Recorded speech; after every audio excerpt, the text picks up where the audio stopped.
A era do conteúdo esquecível, que é aquilo que nós vemos, às vezes sentimos que estamos a viver um déjà vu, outras vezes estamos neste universo. Se eu vos perguntar quantos de vocês é que se lembram das últimas 10 publicações que viram nas redes sociais? Quem se lembrar que levante o braço, por favor. E se eu vos perguntar quem se lembra das 3 últimas publicações que fizeram gosto ou que comentaram? Tiveram uma relação mais forte ainda com esse conteúdo.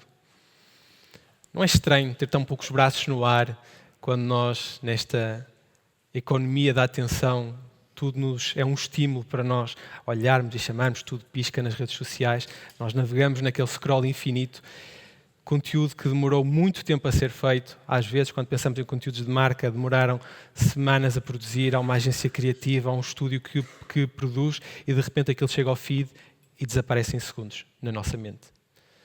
Em média, nós temos 1 a 3 segundos de atenção quando estamos nas redes sociais. Quando o conteúdo é muito bom, podemos ter mais 5 segundos de progressão de consciência desse mesmo conteúdo, mas nunca mais do que isso.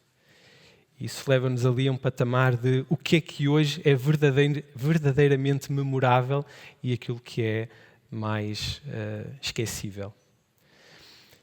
Tenho uma história para partilhar convosco.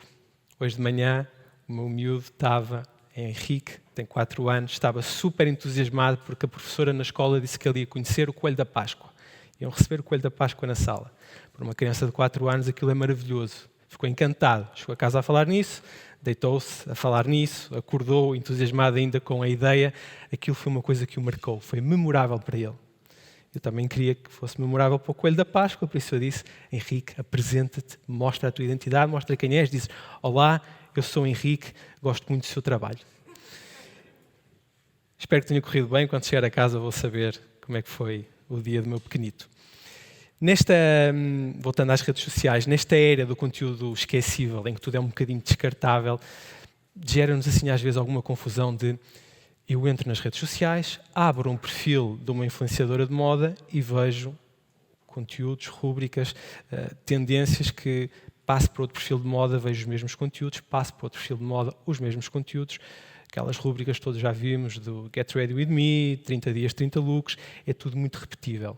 São pessoas diferentes, mas o conteúdo caminha para o mesmo sítio.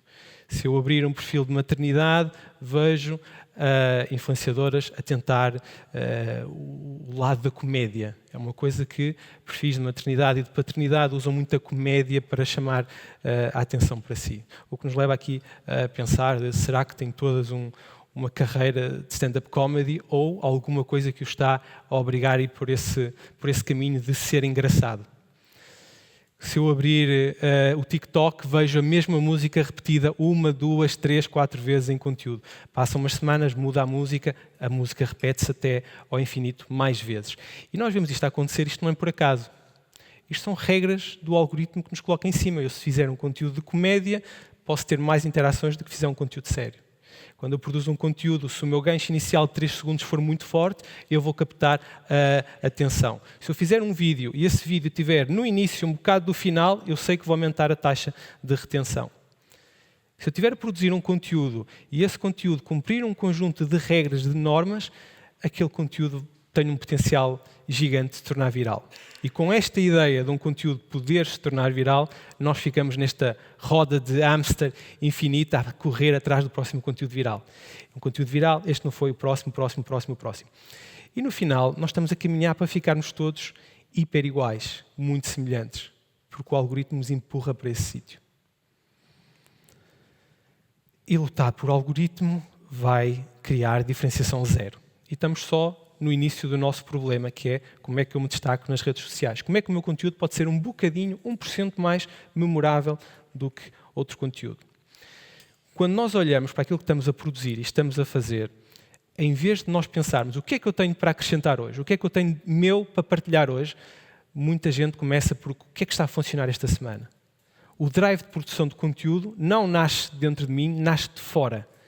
Nasce de uma tabela de tendências, nasce de um ponto de benchmarks de performance, nasce de uma lista de truques e de esquemas para captar a nossa atenção e fica tudo muito plástico, muito superficial.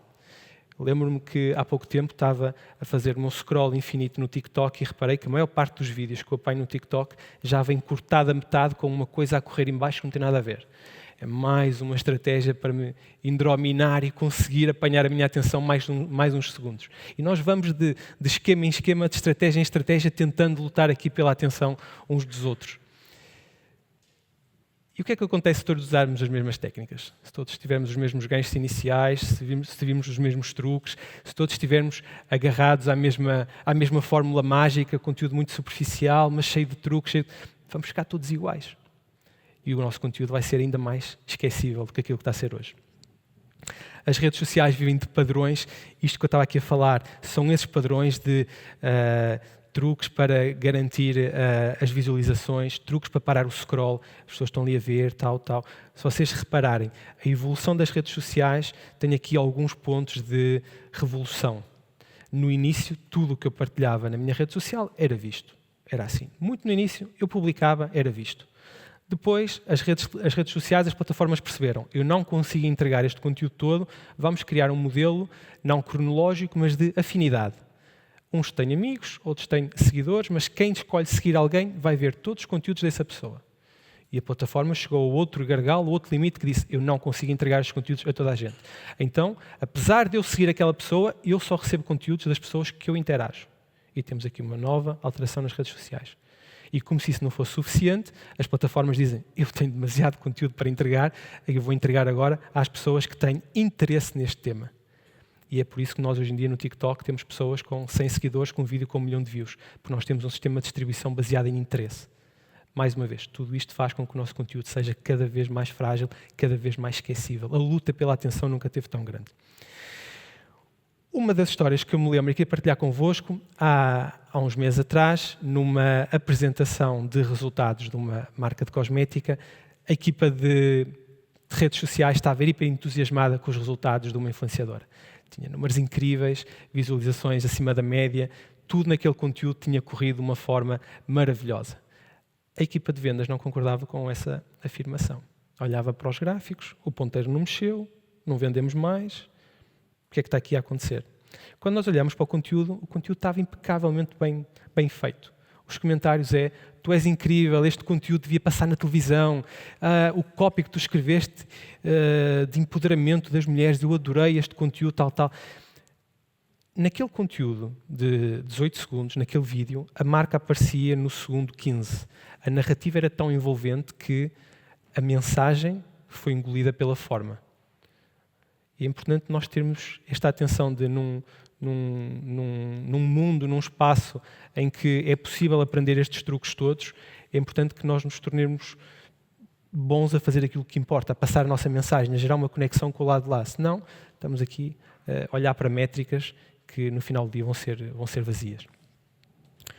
Um ponto importante, o algoritmo distribui, não cria. Quando nós olhamos para o algoritmo, nós temos que pensar no algoritmo numa forma de eu estou a usar canais para levar a minha mensagem, mas eu tenho que ter alguma mensagem para que chegue ao lado de lá. E tenho que ter uma mensagem que me consiga destacar da multidão. Eu posso ter 10 médicos a produzir conteúdo, 10 pessoas diferentes, com 10 vivências diferentes, com valores diferentes, com histórias diferentes, a entregar uma mensagem de uma forma diferente. Eu posso gostar do A, não gostar do B, gostar do C. Aquele tem um sotaque do norte que me remete à minha infância, aquele tem um sotaque açoriano que já não se conecta tanto comigo. Há um conjunto de coisas na identidade de cada um que vai fazer com que as pessoas se conectem. É importante nós olharmos para esse ponto de identidade. 4 ideias para nós desenvolvermos este conceito de identidade nas redes sociais. É sempre uma coisa um bocadinho complexa, porque estamos aqui a falar de sermos nós próprios e todos nós sabemos que sermos nós próprios às vezes é um lugar assustador. Temos as nossas vulnerabilidades, a identidade não é perfeição e, não sendo perfeição, nós temos que estar dispostos a que os outros possam opinar um bocadinho sobre nós. É alto, é baixo, é gordo, é magro, tem uma falha no dente, tem aqui, tem acolá, diz mal os R. Somos nós.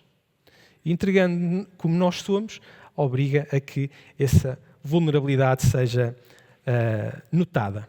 Ponto importante, dizer algo que só tu podes dizer. Podemos estar 10 pessoas, 20 pessoas a falar do mesmo tema, eu vou ter um jeito de falar, outras pessoas vão ter outro jeito, por isso dizermos aquilo que nós somos da forma como nós somos, importa.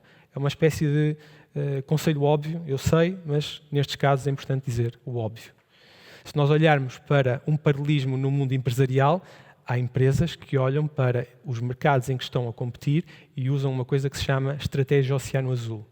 Na estratégia Oceano Azul, eu estou num mercado altamente concorrencial, com muitas marcas no meu segmento, uns lutam posicionamento, outros lutam por preço, e eu crio um mercado paralelo à parte para ter menos concorrência para me desenvolver. Uso a minha identidade e as minhas diferenças para dizer eu não sou como eles, eu estou noutro campeonato. E essa estratégia aplicada a uma estratégia de conteúdo funciona. Podemos pensar no conceito de todos nós somos uma marca, todos nós somos uma empresa, por assim dizer, nas redes sociais. Vamos posicioná-la e vamos valorizá-la. Trocar perfeição por verdade é um dos pontos mais importantes, um dos mais difíceis. Mostrar-nos vulneráveis funciona, gera conexão. Quando vocês pensarem em perfeição, pensem que perfeição atrai. Mas a única coisa que conecta e que nos torna memoráveis é alguém dizer eu consegui ter um lado de conexão com aquela pessoa. Quase como se nós estivéssemos aqui a usar vários níveis de inteligência. Temos a inteligência que nos permite fazer contas e cálculos maravilhosos, mas temos a inteligência emocional, que nos permite conectar com pessoas. Ressignificar o conceito de consistência. Consistência é sempre uma palavra que está muito associada ao calendário, cumprir o calendário. Sou consistente no ginásio, vou 3 vezes por semana. Sou consistente no trabalho, entrego tudo o que me pede. Há uma lógica de calendário colada à palavra consistência. Vamos ressignificar a palavra e vamos colocar consistência associado àquilo de quem eu sou. Eu, nos meus conteúdos, sou consistente. Sou eu sempre em cada conteúdo. Se alguma marca quiser fazer alguma parceria comigo, eu não me identifico com a marca, eu sou consistente nos nós que vão dizer. Isto não quer dizer que eu não possa mudar e não possa evoluir como pessoa, está tudo certo, mas ser consistente com a minha verdade, a médio e longo prazo, vai-me criar uma identidade própria. As pessoas podem nem saber muito bem porque é que gostam de A e não gostam de B, mas vão dizer, eu gosto mais dele. Há alguma coisa nele que o torna especial. E estas pequenas migalhinhas que nós estamos aqui a juntar são uma escada que nos vão levar a essa criação de identidade. Outra coisa óbvia, mas que tem que ser dita é tão importante como os sims que nós temos que dizer, é os nãos que nós temos que dizer. Os caminhos que nós não queremos, aquilo que nós não fazemos, aquilo que nós não somos, tudo isso ajuda-nos a definir a nossa identidade. Num mundo otimizado para cópias, ser original é um ato de resistência. Obriga-nos aqui a dizer, eu sou assim, eu vou mostrar assim, e é desta forma que eu me vou conectar com as pessoas. Sou pasteleiro, é assim que eu faço as minhas receitas. É assim que é a minha cozinha. Sou médico, é assim que eu falo com as pessoas. É assim que eu explico. Uso termos simples para as pessoas perceberem. De repente, estou num palco com pessoas a assistir-me, uso termos técnicos mais evoluídos, porque estou noutra audiência. O foco deixa de ser, eu vou falar para agradar ao algoritmo que está-me a distribuir, e passa a ser, eu vou falar para agradar à audiência que tem que me entender, que tem que se conectar comigo. Pessoas não seguem conteúdos, pessoas seguem pessoas.